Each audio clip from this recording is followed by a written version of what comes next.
Hello everyone, welcome to my YouTube channel HP educational insights. तो आज करने वाले हैं अब एक नया चैप्टर स्टार्ट। बायोमोलिक्यूल्स कंप्लीट हो चुका है।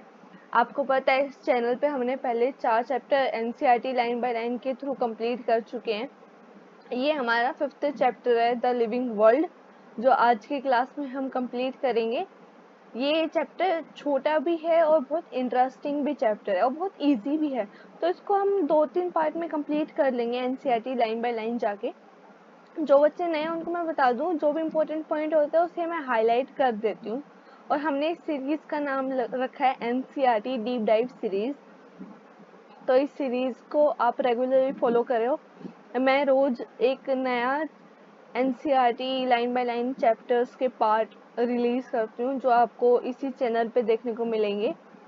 इससे पहले हमने बायोमोलिक्यूल्स कर चुके हैं, हम सेल डिवीजन कर चुके हैं, जो cell cycle and cell division वाला चैप्टर है। हम एनिमल टिश्यूज कर चुके हैं, cell the unit of life कर चुके हैं, और ये है हमारा 5th chapter the living world. Very easy, normal day to day life में बहुत सारी चीज़ें हम जो देखते हैं उसके बेसिस पे है ये पूरा chapter.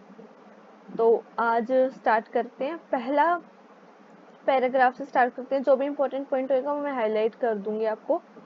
How wonderful is the living world, the wide range of living types. Actually पता क्या है, इसमें को लगता है जो इम्पोर्टेंट पॉइंट नहीं होता, या बहुत सारे बार ऐसे होगा जो पूरा पैराग्राफ समझाने रीड करने के बाद एनसीईआरटी का ही आपको समझाना पड़ेगा।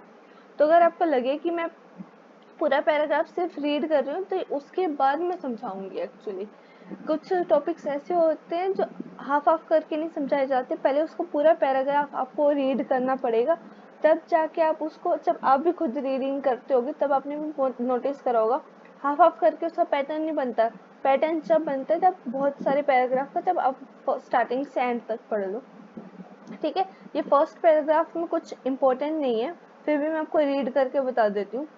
ठीक है, the wide range of living types is amazing, the extraordinary habitat is in which we find living organism, cold mountains, deciduous forest, oceans, freshwater lakes, deserts or hot springs leaves us speechless. The beauty of a galloping horse, or of the migrating birds, the valley of flower, or the attracting shark. Basically इसमें सिर्फ nature की beauty के बारे में बताया गया है। मैं आपका टाइम वेस्ट नहीं करूंगी, मैं आगे पढ़ाती हूँ। आप इसको खुद भी रीड कर लेना, कुछ इंपॉर्टेंट नहीं है इसके अंदर। Diversity in the living world, यहाँ से एक्चुअली पूरा स्टार्ट होता है ये। If you look around, you will see a large variety of living organisms, be potted plants, insects, birds, your pet, other animals and plants. There are also several organisms that you can't see with your naked eyes, but they are available around you.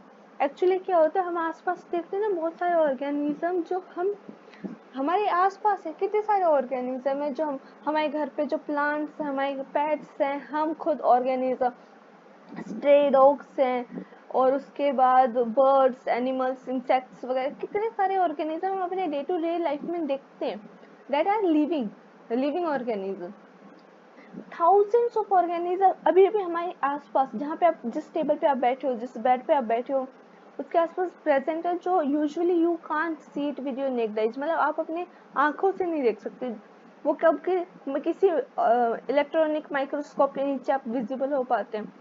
तो वो यही कह रहा है कि diversity देखो, कितना huge number of organism हमारे आसपास एट अ टाइम भी प्रेजेंट रहते हैं।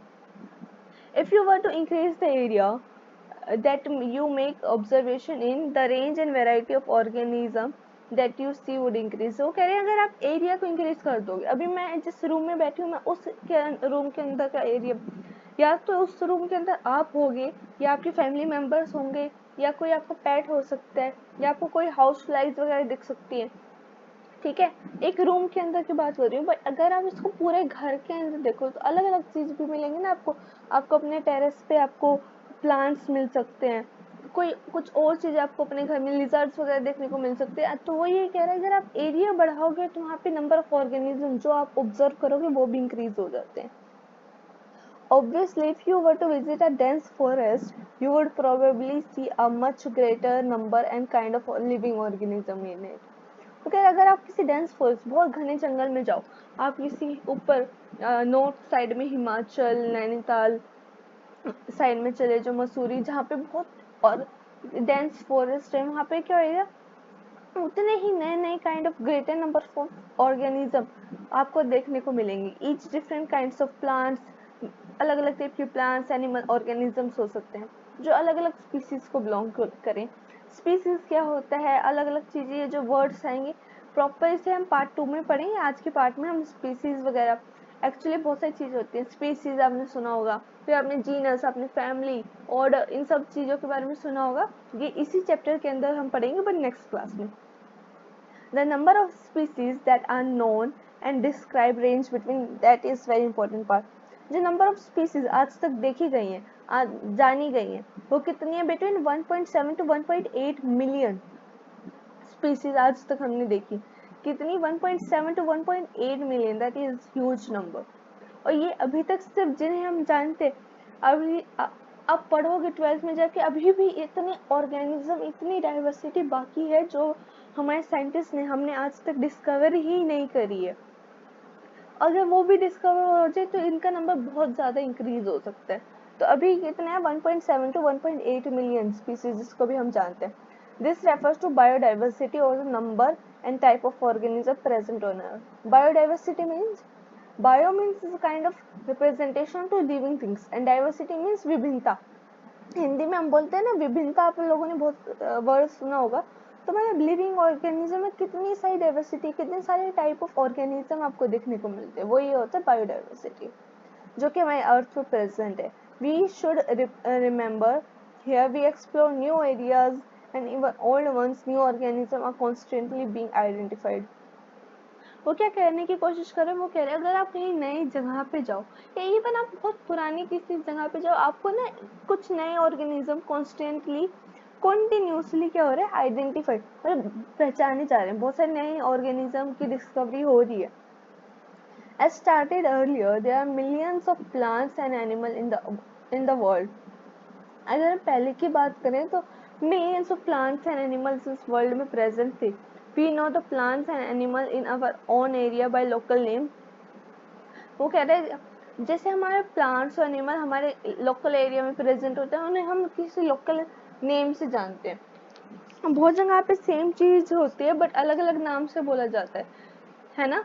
कि अगर हम सेम वर्ड को, जैसे अगर किसी आम की बात कर ली या किसी प्लांट की बात कर ली जो स्पेसिफिकली नॉर्थ में भी प्रेजेंट है, साउथ में भी प्रेजेंट है, नॉर्थ में कुछ अलग नाम से पुकारा जाता है वो प्लांट, या आपने देखा होगा साउथ में किसी और नाम से पुकारा जाता है। तो वो कह रहे हैं कि लोकल में तो हम लोकल नेम यूज कर लेते हैं। This local name would vary from place to place. Local name तो जगह से जगह वेरी करेंगे। ठीक है, हमारे इंडिया में देख लो, हमारे इंडिया में इतनी सारी लैंग्वेजेस है, हिंदी, मलयालम, कन्नड़, इतनी सारी लैंग्वेजेस हैं। तो उसमें से भी ये सारी लैंग्वेजेस में सेम चीज के अलग अलग नाम देखने को मिलते हैं। विद इन कंट्री, हमारे इंडिया का इतनी डाइवर्स कंट्री है, उसका एग्जांपल ले लो। Probably you would recognize the confusion that would be created if we didn't find ways and means to talk to each other. वो कह रहे हैं अगर हर कोई अपने लोकल नेम से ही उसको पुकारे तो कितना कंफ्यूजन, कितना क्योस हो जाएगा। क्योंकि अगर हम सेम चीज को, अगर मैं बोलूँ और फिर मैं उस चीज को विदाउट, मेरे पास कोई पिक्चर नहीं है किसी उस चीज को किसी को डिस्क्राइब करने के लिए, मेरे को सिर्फ नाम पता है, तो मैं किसी को दूसरे स्टेट में जाके जहाँ पे मेरी लैंग्वेज नहीं बोली जाती, अगर मैं वहाँ पे उनको बताना चाहूँ तो वो नहीं रिकॉग्नाइज कर पाएंगे मेरी बात को कि मैं उनको क्या आइडेंटिफाई करवाना चाहती हूँ। तो ये कह रहे हैं उसी की वजह से बहुत सारी क्या हो सकती है? कंफ्यूजन हो सकती है, क्योंकि आपको कोई बात करने के लिए कोई मीन्स नहीं मिलेगा ना।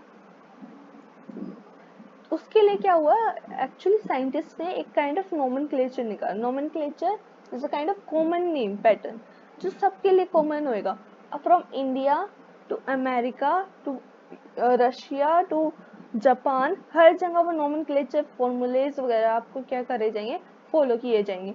Hence there is a need to standardise the naming of organism. क्या हुआ कि है ना, कुछ ऐसा काम करते हैं जाके जिससे सभी ऑर्गेनिज्म को सेम नेम, सेम तरीके से नेम करा जाए, such that a particular organism is known by the same name all over the world, ताकि वो ऑर्गेनिज्म सारी जगह पे all over the world same name से पुकारा जाए। उसको क्या बोलते हैं, नोमेनक्लेचर। ऑब्वियसली नोमेनक्लेचर और नेमिंग, नोमेनक्लेचर क्या है, nomenclature is a way of naming, नाम रखने का तरीका है। Naming is only possible when the organism is described correctly.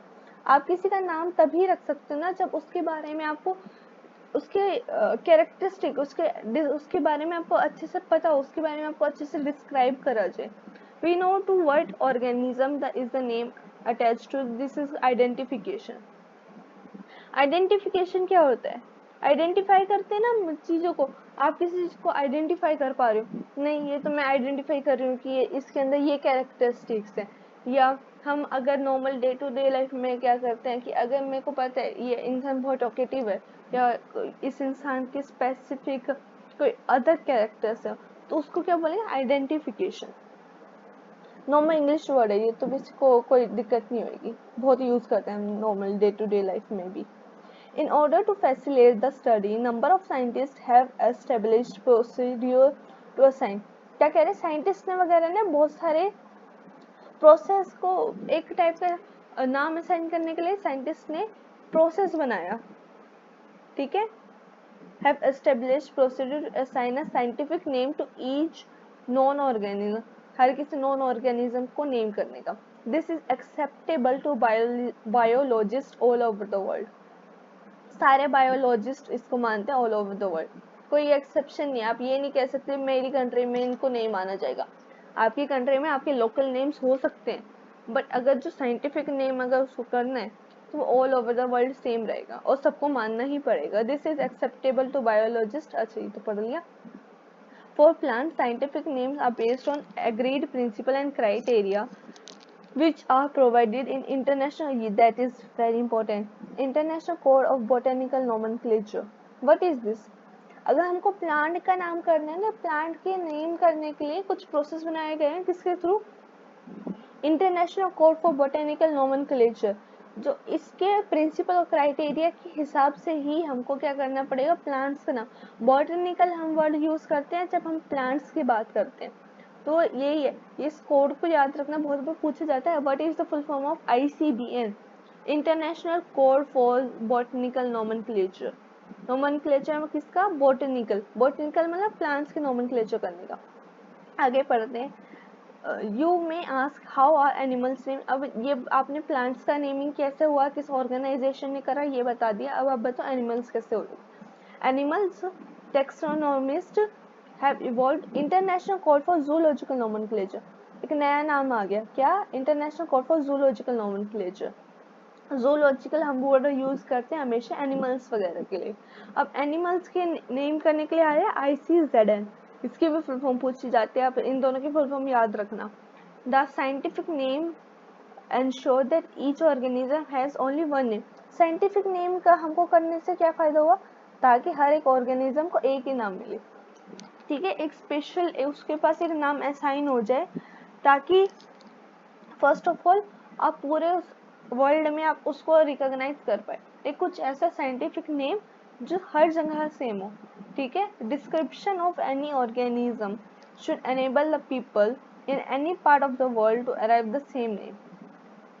To they also ensure that such a name has not been used for any other organism। उनका एक और काम है, ये इस जो आपने नोमेनक्लेचर के प्रिंसिपल और क्राइटेरिया बताया, आपने ICBN के बारे में बताया, ICZN के बारे में बताया, इनका एक और काम है। क्या काम है इनका, इनका काम है कि ये जो नाम आपने दिए है ना, इसको ये किसी और ऑर्गेनिज्म के लिए यूज ना हो, ठीक है, ये इसका मेन काम है कि आपने जो अगर मैंगो के लिए नेम दिया है वो स्पेसिफिकली मैंगो के लिए ही यूज हो।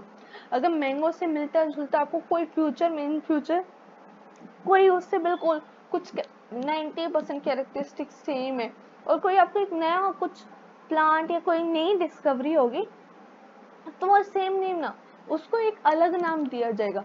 किसी भी दो ऑर्गेनिज्म के नाम क्या हो सकते हैं, सेम नहीं हो सकते, ठीक है।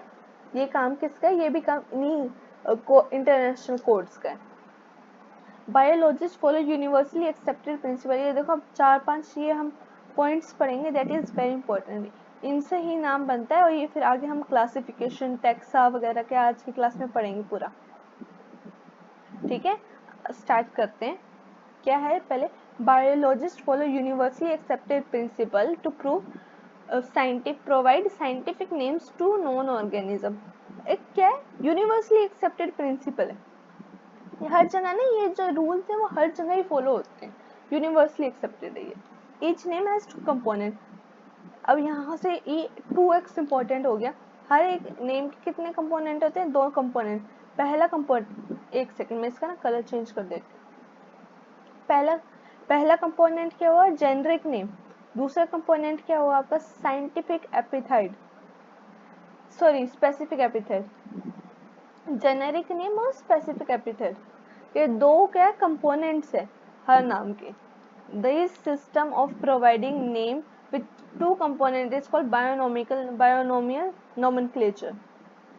बायोनोमियल नोमेनक्लेचर, क्या नाम है इसका, बायोनोमियल नोमेनक्लेचर। बायोनोमियल का मतलब क्या है, बाय का मतलब यूजुअली बाय हम कब यूज करते हैं, जब कोई कंपोनेंट 2 में प्रेजेंट हो। 2 के लिए हम या तो डाई यूज करते हैं, बहुत बार डाई वर्ड आ जाता है, डाई ना हो तो वहाँ पे क्या आ जाता है, बाय, डी आई डाई वाला, और ये बी आई बाय। बाय क्यों, क्योंकि यहाँ पे 2 कंपोनेंट है, पहला कंपोनेंट जेनेरिक नेम और दूसरा specific epithet.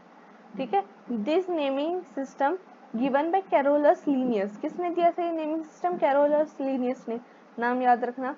is being practiced by biologists all over the world. This naming system using a 2-word format was found convenient. ये 2-word format वाला यूज करने वाला जो मेथड है उन्होंने कैरोलस लीनियस ने दिया था, वो एक कन्वीनियंट मेथड है।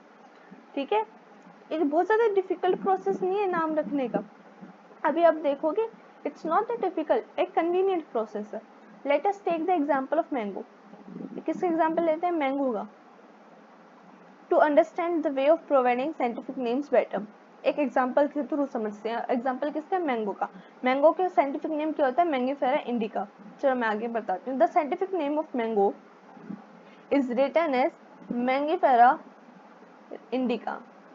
वो लोग इसे मैंजीफेरा इंडिका भी बोलते हैं। अब हर कोई अलग अलग वे से इसको बोल सकते हैं, अब जैसे इसको प्रोनाउंस करते हैं कर सकते हैं, बट इसकी स्पेलिंग हर किसी में सेम होती है। स्पेलिंग आपको अच्छे से याद रखनी है इसकी। Let us see how it is a binomial name. अब क्या है, ये बायनोमियल नेम कैसे है, देखते हैं उसे। In this name Mangifera represent genus while indica represent species. देखो अभी बायनोमियल कैसे, वो देखना था ना। अब देखो पहले हमने क्या नेम पढ़ा, जेनेरिक नेम और स्पेसिफिक एपिथेट। इसमें देखो मैंगीफेरा जो पहला वर्ड होता है वो क्या होता है, हमारा जीनस, और सेकंड वर्ड जो इंडिका दिखा रखे वो क्या है, हमारा स्पीसीज। पहला वर्ड क्या होता है, जीनस, सेकंड वर्ड होता है हमारा स्पीसीज। यहाँ पे भी दिखा रखा है 2 कंपोनेंट। जेनेरिक नेम को आप कह सकते हो जीनस, और स्पेसिफिक एपिथेट को आप कह सकते हो इसकी स्पीसीज होगी। ठीक है, स्पीसीज और स्पेसिफिक एपिथेट। ठीक है, उन्होंने आगे भी ये सेम चीज लिख रखी है। इतना चीज आपको समझ में आ गई। नाम के 2 component, Mangifera indica. Mangifera is your but genus, indica is your species. 2-3 bar repeat करा, क्योंकि आप ये देखना पहले हमेशा जीनस लिखा जाता है, उसके बाद स्पीसीज लिखा जाता है। कभी पहले स्पीसीज और बाद में जीनस नहीं आ सकता है, दैट इज द फॉर्मूला। पहले आप जीनस लिखोगे या जेनेरिक नेम लिखोगे, उसके बाद आप स्पेसिफिक एपिथेट या स्पीसीज लिखोगे। आगे पढ़ते हैं। Biological names are generally in Latin. क्या होता है, जनरली किस में होते हैं, बायोलॉजिकल नेम जो आपने नाम दिया वो किस में होते हैं, लैटिन में। और लिखे कैसे जाते हैं, इटैलिक्स में। कैसे, इटैलिक्स में लिखे जाते हैं, होते कहाँ पे, लैटिन में। इटैलिक्स क्या होता है, एक टाइप का फॉर्मेट होते हैं। देखो जो नॉर्मल वर्ड्स हैं जो भी इधर उधर लिखे होंगे, और जहाँ पे मैंगीफेरा इंडिका लिखा होगा, इन दोनों के लिखने का प्रोसेस हल्का सा क्या होगा, अलग होगा। इटैलिक्स कैसे लिखी जाती है, अगर किसी को नहीं पता तो आप कभी कीबोर्ड वगैरह पे टाइप करते होगे या व्हाट्सएप वगैरह करते होगे, तो उसे कॉपी करने का फॉर्मेट होता है, उसको दबाते हो तो ऊपर बहुत सारे ऑप्शन आते हैं, बोल्ड, इटैलिक्स का ऑप्शन आता है, कॉपी पेस्ट का ऑप्शन आता है, वहाँ पे इटैलिक्स आता है। Italics is a form of writing, अलग से उसमें हल्का सा टिल्टेडनेस आ जाती है, टिल्टेड करके वर्ड्स आ जाते हैं। ठीक है, तो होते जनरली लैटिन में होते हैं और लिखे जाते हैं इटैलिक्स में। दे आर लैटिनाइज्ड और derived from Latin irrespective of origin. ये क्या होता है, इनका नाम ना लैटिनाइज्ड होता है, या तो उसको लैटिन में बदल देते हैं या लैटिन से ही उसको एक नया वर्ड को डिराइव करते हैं इररिस्पेक्टिव ओरिजिन।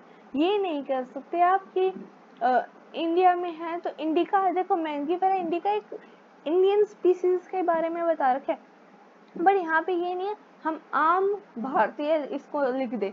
जो मैंगीफेरा इंडिका है एक आपको लैटिन एक लैंग्वेज है उससे ही वो वर्ड आपको ट्रांसफॉर्म करके निकालना पड़ेगा, या तो उस वर्ड को लैटिनाइज्ड कर दो या लैटिन से उस वर्ड को डिराइव कर लो, ठीक है।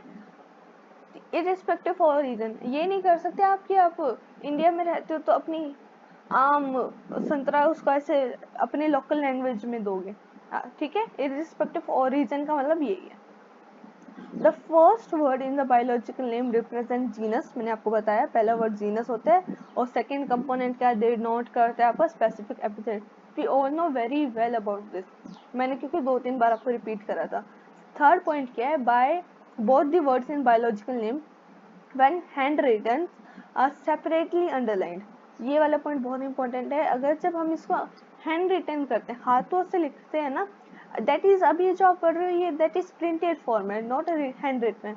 हैंड रिटन क्या होगा, जब इससे आप अपनी कॉपी में लिखोगे, है ना, अपनी कॉपी में आपको अपनी बोर्ड की आंसर शीट लिखनी है, या आपको अपनी 11th में बोर्ड नहीं होता, बट अगर आपको अपने स्कूल एग्जाम की आंसर शीट लिखनी है तो उसमें आप लिखोगे, तब क्या करोगे, अगर मैंने यहाँ पे मैंगीफेरा इंडिका लिखा है मान लो, तो मैं इसे अंडरलाइन करूंगी लिखने के बाद, क्योंकि आप तो इटैलिक्स में नहीं लिख सकते ना, आप तो नॉर्मल अपनी राइटिंग में लिखोगे, हेड राइटिंग में, तो वो डिनोट करने के लिए आपको क्या करना पड़ता है, उसे अंडरलाइन करना पड़ता है सेपरेटली। अब मैंने मैंगीफेरा लिखा तब मैंने उसको अंडरलाइन करा, और एक इंडिका लिखा तब मैं इसको ऐसे अंडरलाइन करूंगी। आप ये नहीं कर सकते यहाँ पे मैंगीफेरा इंडिका लिखा और इसे कॉमन अंडरलाइन नहीं, that is correct and that is wrong, okay.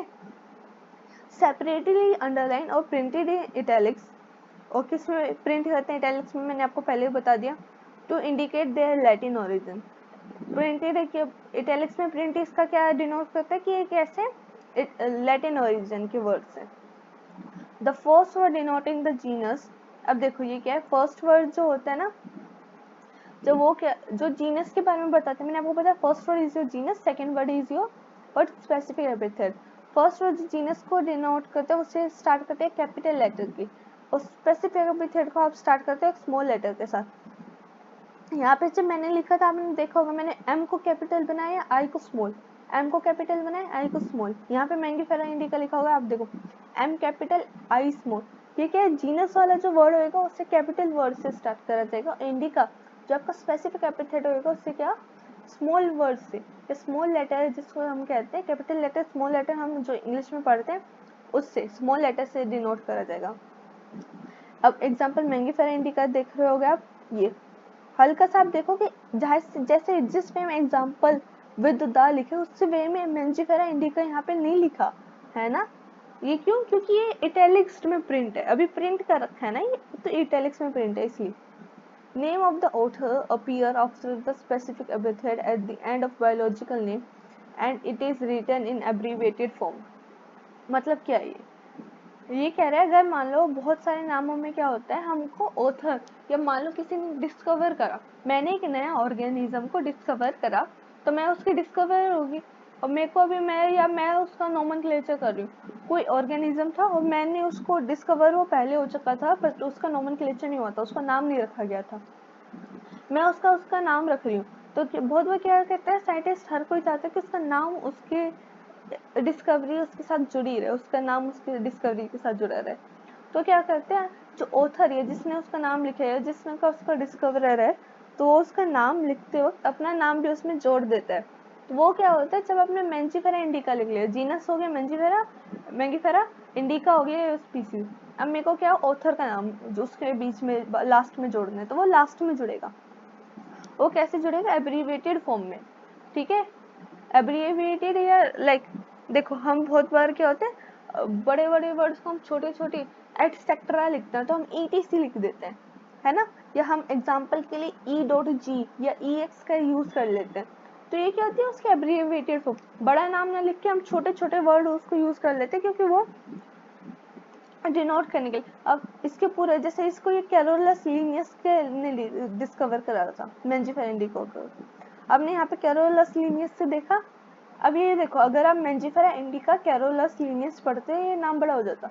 तो इन्होंने देखो नाम, ऑथर का नाम ऐड कर दिया यहाँ पे मेंजिफेरा इंडिका। आगे आपको लिन भी दिख रहा होगा, LINN। लिन क्या है, इसका एब्रीवेटेड फॉर्म है लीनियस का। ये देखो यहाँ पे LINN दिख रहा है, तो लीनियस नाम पूरा लिख के लिन उसका एब्रीवेटेड फॉर्म यूज कर लिया। ये बताने की कोशिश करी मैंने आपको। It indicate that this species was described by Linnaeus। किसने डिस्क्राइब करी थी? Linnaeus ने। डन।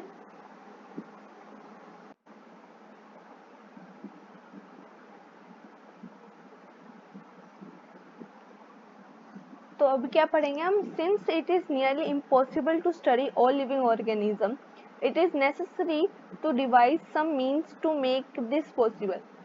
देखो अभी ये क्या कह रहे हैं, आपको एक साथ सारे के सारे लिविंग ऑर्गेनिज्म को स्टडी करना बहुत मुश्किल है, क्योंकि 1.7 to 1.8 मिलियन ऑर्गेनिज्म अभी हमारे लिविंग वर्ल्ड में, मतलब हमारे अर्थ पे प्रेजेंट है। तो वो क्या कर रहे हैं, एक कुछ आपको तरीका बनाना पड़ेगा ताकि आप इन सबको डिवाइड करके स्टडी कर पाओ।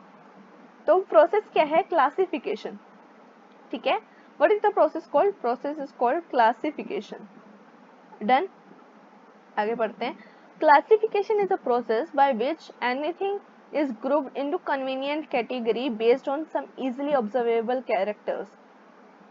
क्लासिफिकेशन क्या है? आप किसी भी चीज को आप ना क्या कर सकते हो, मैंने कोई चीज की डिस्कवरी करी, मैंने आपको, चलो मैं एक क्लासरूम एग्जांपल लेके समझाती हूँ। आपके साइंस स्ट्रीम से हो आप, ठीक है, आपके साइंस स्ट्रीम में अगर मैं आपकी क्लासरूम की बात करूँ तो क्लासरूम के अंदर बहुत सारी क्लासिफिकेशन हो जाती है ना बहुत सारे बच्चों की। जैसे मैंने एक क्लासिफिकेशन कर दिया between non medical and medicals, बहुत बार क्लासिफिकेशन हो जाती है। PCMB लेते हैं बहुत सारे बच्चे, मेडिकल विद सॉरी मैथ, तो एक टाइप की ये क्लासिफिकेशन बच्चों की कर देते हैं। बहुत बार कंप्यूटर CS ले लेते हैं बच्चे, तो उसकी क्लासिफिकेशन कर लेते हैं। क्लासिफिकेशन क्या हुआ? ग्रुपिंग कर लिया कन्वीनियंट कैटेगरीज के अंदर based on easily observable character. जो कैरेक्टर आप ऑब्जर्व कर पाते हो उन ऑर्गेनिज्म के अंदर, उसके बेसिस में आपने उनको क्या करा? क्लासिफाइड, डिवाइड कर लिया। That is the process known as classification. For example, we easily recognize group such as plants and animals or dogs or cats, insects। ये सारे हम अलग अलग टाइप के हमने अपने आसपास में रिकॉग्नाइज करे हैं ये सारे group. The moment we use any of these term we associate certain character with the organism. ये कह रहे हैं अगर कोई भी आपके सामने मैं नाम लूँ, अगर मैं आपको डॉग का नाम लूँ, आपके कैट का नाम लूँ, एकदम से क्या होगा, आपके ब्रेन के अंदर वो इमेज बन जाएगी। आपको मैं डॉग बोलती, क्या आपको याद आएगा? या तो आपके अंदर घर के अंदर कोई पेट डॉग होएगा उसकी याद आएगी आपको, या उसके कैरेक्टर्स के बारे में याद आएगी, आपके घर स्ट्रीट डॉग्स होते हैं उनकी याद आएगी आपको। तो ये क्या है, एक टाइप का हम उसके साथ कुछ टर्म के साथ, एक नाम के साथ कुछ कैरेक्टर को एसोसिएट करने लग जाते हैं। The moment we use the term, we associate certain characters with the organism of that group. What image do you see when you think of dog? ठीक है, obviously each one of us will see dogs and not cats। अगर देखो हमको, मैंने आपको बोला कि dogs के बारे में सोचो, तो आपकी इमेज दिमाग में एक इमेज बनी होगी, किसकी? डॉग्स की बनी होगी, कैट्स की तो नहीं बनी होगी ना। क्यों? क्योंकि हमारे ब्रेन ने रिकॉग्नाइज कर रखे हैं, डॉग्स अलग होते हैं, कैट्स अलग होती है, वो वे में। Now we would think of Elstian, we know what we are talking about।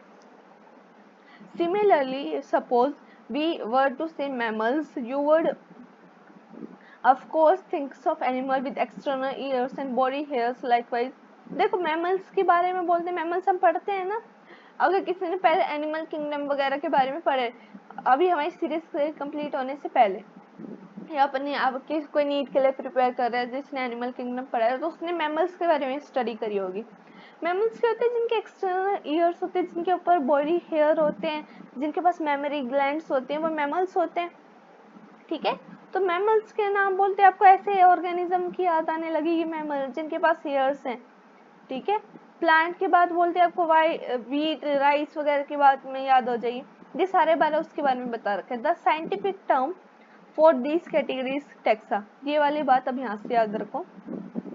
Scientific term उस कैटेगरीज के लिए क्या होती है, टैक्सा, हाईलाइटेड है टैक्सा अलग से। Here you must recognize that taxa can indicate categories at different level. Taxa अलग अलग लेवल का हो सकता है। प्लांट एक ऑल्सो टैक्सा, प्लांट भी टैक्सा है, wheat is also a taxa, wheat भी टैक्सा। मतलब कहने का मतलब कि ये बहुत इंपॉर्टेंट लाइन है।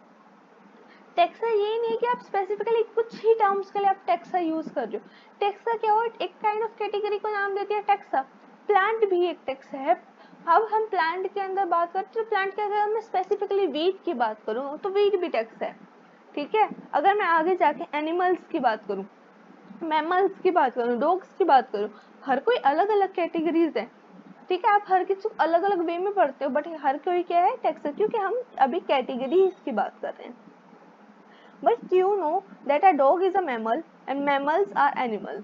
अब ये देखो, मैंने यहाँ पे ना 3 एग्जाम्पल पढ़े, एनिमल्स, मैमल्स और डॉग्स, तीनों को टैक्सा बोल रहे हैं। बट डॉग क्या एक मैमल है, डॉग के ऊपर आप ईयर्स देखते हो, डॉग के पास एक्सटर्नल हेयर्स होते हैं, है ना, बॉडी हेयर्स होते हैं। डॉग एक मैमल है। और मैमल्स किसके अंदर आते हैं, एनिमल्स के अंदर आते हैं ना, एनिमल किंगडम के अंदर हम इसे पढ़ते हैं ना। बट स्टिल हमने तीनों को क्या बोल रहे हैं, हम टैक्सा बोल रहे हैं। ये क्या कह रहा है, यही बात कह रहा है, एनिमल, मैमल और डॉग है अलग अलग लेवल पे, बट इनको टैक्सा बोलते हैं। Represent taxa at different level. ये तीनों चीज क्या रिप्रेजेंट कर रही है, टैक्सा ही रिप्रेजेंट कर रही है, बट अलग अलग लेवल के अंदर। Okay, done. अभी तक हमने ये जो भी पढ़ा बहुत इजी चैप्टर है, आज भी जो भी हमने इस क्लास में पढ़ा है।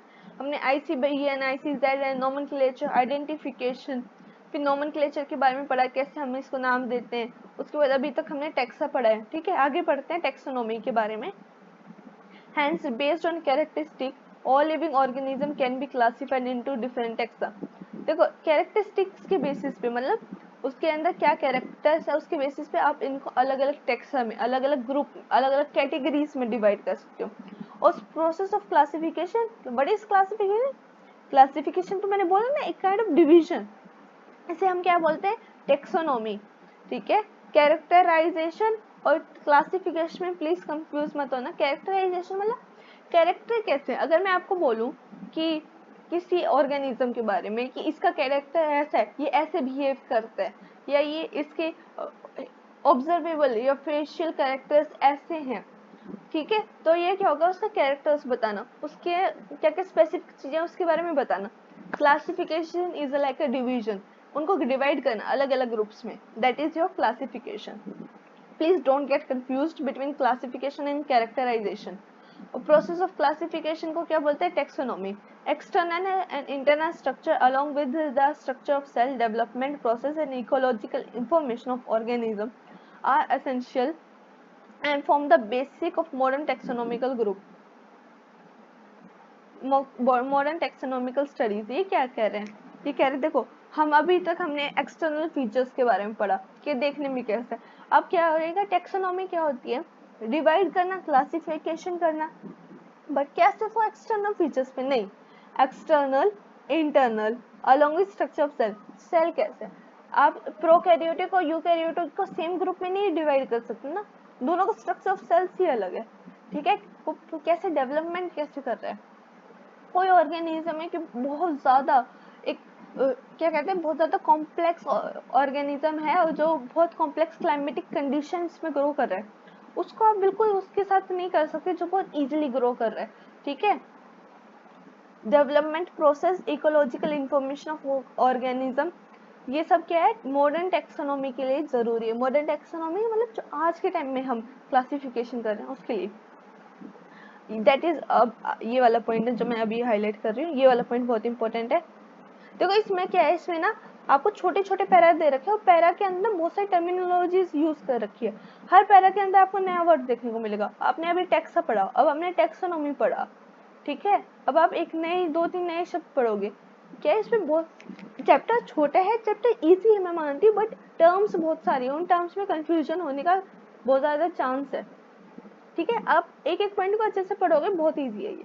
सबसे पहले क्या है, hence characterization, identification, classification, nomenclature are the process that are basis to taxonomy. Taxonomy क्या है, बांटने का तरीका। उसमें क्या कैरेक्टर, किसी चीज के, मैंने कोई ऑर्गेनिज्म मेरे को डिस्कवर हुआ, मैंने लेके आई उसको, अब मैं उसके कैरेक्टर स्टडी कर रही हूँ, ये कैरेक्टर्स क्या क्या शो पुट फोर्थ करते हैं, दैट इज कैरेक्टराइजेशन। उन कैरेक्टर्स को मैं आगे आइडेंटिफाई करूंगी, उसके बाद मैं उसे क्लासिफाई करूंगी और नॉमेनक्लेचर मतलब मैं उसका नाम रखूंगी। ये सारे क्या है, प्रोसेस ऑफ टेक्सोनॉमी है। टेक्सोनॉमी कुछ नई चीज नहीं है, taxonomy is not something new. Human beings have also been interested in knowing more and more about various kind of organism. हम क्या ह्यूमंस हैं, हम देख ब्रेन तो हर किसी ऑर्गेनिज्म के पास है, ठीक है। आप एक डॉग के पास भी ब्रेन होता है, कैट के पास भी ब्रेन है, एक व्हेल के पास भी ब्रेन है, बट ब्रेन की हम ह्यूमंस क्या है, हम ह्यूमंस सुपीरियर, अभी हम अपने आप को सुपीरियर क्यों बोलते हैं, क्योंकि हम बहुत सारी चीजें नई नई चीजें करने की कोशिश करते हैं।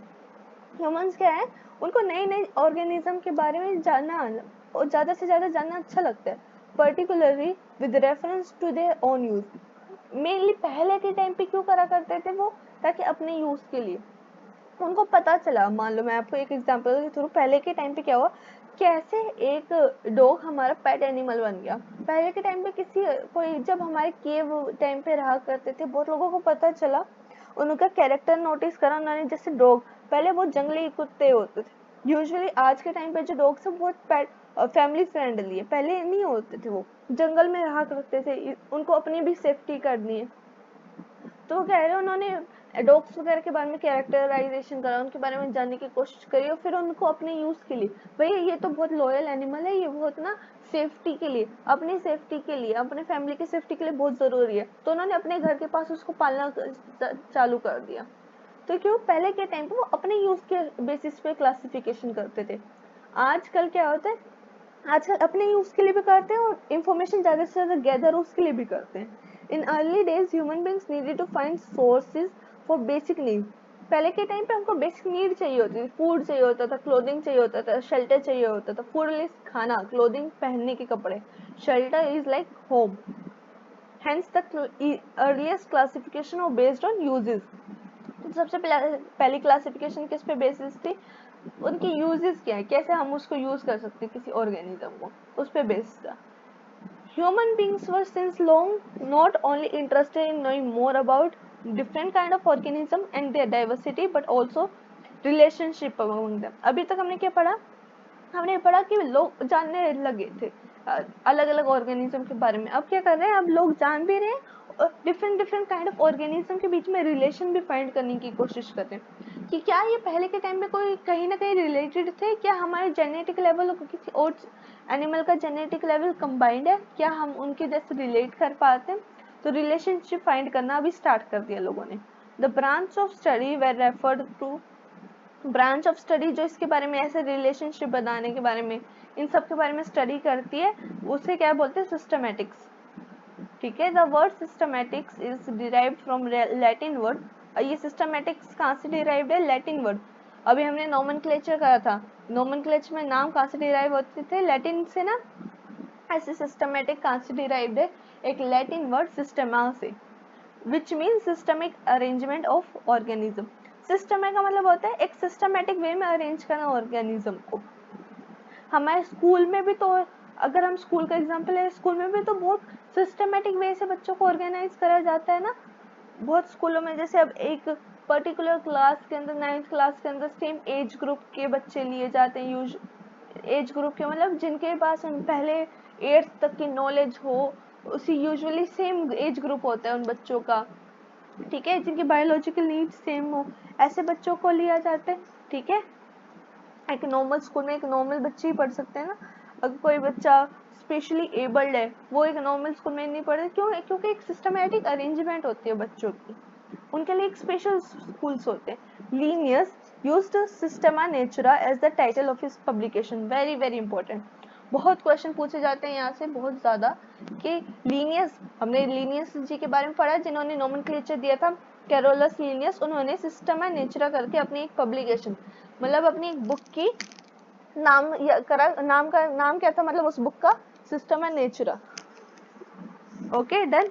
The scope of systematics was later enlarged to include systematic, मतलब सिस्टमैटिक अरेंजमेंट ऑफ ऑर्गेनिज्म का जो स्कोप था वो बढ़ाया गया, जिसमें आगे क्या जाके क्या क्या इंक्लूड करा गया, आइडेंटिफिकेशन, नोमेनक्लेचर और क्लासिफिकेशन को भी। ठीक है, अभी हमने पढ़ा था ना यहाँ पे hence class characterization, identification, classification, nomenclature are the process that are basics to taxonomy. ये वाली बात इन्होंने वापस से क्या करी है, इंक्लूड करी है किसके अंदर, सिस्टमैटिक्स के अंदर, क्योंकि उनको अपने सिस्टमैटिक्स वाले स्कोप को एनलार्ज करना था। Systematic takes into account evolutionary relationship between organism. What is evolutionary relationship?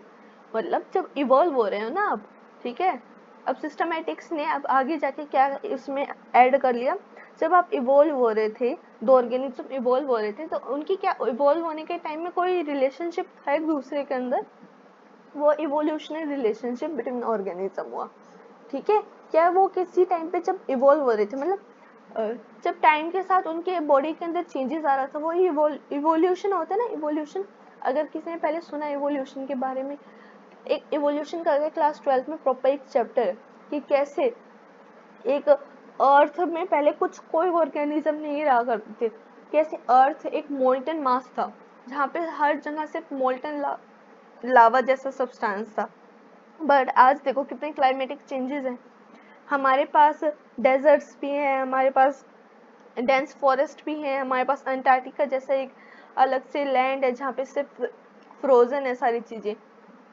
तो क्या है, इवोल्यूशन कैसे हुआ, कैसे एक मोल्टन मास आज तक का वो बना, दैट इज इवोल्यूशन प्रोसेस। तो ये कह रहे हैं इवोल्यूशनरी रिलेशनशिप भी सिस्टमैटिक्स के अंदर ही पढ़े जाते हैं between organism.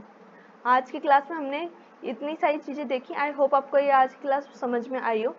NCERT deep dive series आप इंजॉय कर रहे हो और आप इससे बहुत ज़्यादा नॉलेज ले रहे हो। मैं अपनी तरफ से लेवल बेस्ट ट्राई करती हूँ आपको ये सब चीज़ समझाने का। ठीक है, thank you so much for your time जो आपने इस क्लास को दिया। I hope best of luck to you. आगे क्लासेस चलती ही रहेंगी, बट आप प्लीज़ अपनी स्टडीज़ पे अच्छे से ध्यान दीजिए। ठीक है, if you like this video please like, share and subscribe to my channel. Thank you so much. Bye bye once again and take care.